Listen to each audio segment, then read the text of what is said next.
Today I'm going to be reading Thomas and Friends Easter Engines. It is Easter morning. James, Percy, and Thomas are being washed for the Easter parade. "We are bright and shiny like Easter eggs," says James. Thomas is happy. He will lead the parade. Suddenly, Sir Topham Hatt arrives. He has an important job for Thomas. Thomas must go to McColl's farm. He must get an Easter egg. Thomas will do the job. Then he will race back to the parade. Zooms down the track. He sees McColl's farm. Thomas stops at the farm.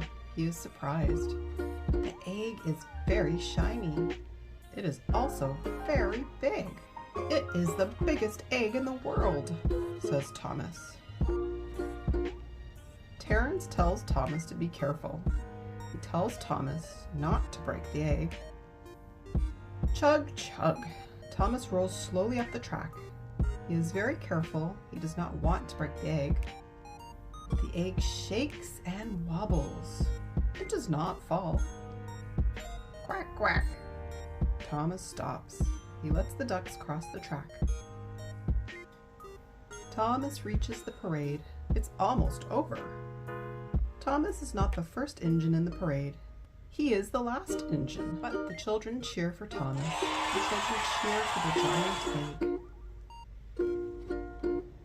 The parade is over. "How did the egg get so big?" asks Thomas. Sir Topham Hatt chuckles. "The egg is not real. It is made of paper." Rip, rip. Sir Topham Hatt opens the egg. It is full of Easter baskets. One child gives Thomas a basket. Thomas is very happy.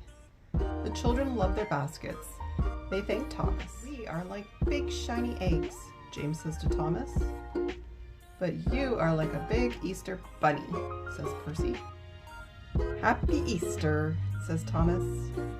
I hope you enjoyed Easter Engines, the Thomas and Friends story. Please like and subscribe, and I'll see you again tomorrow with another story.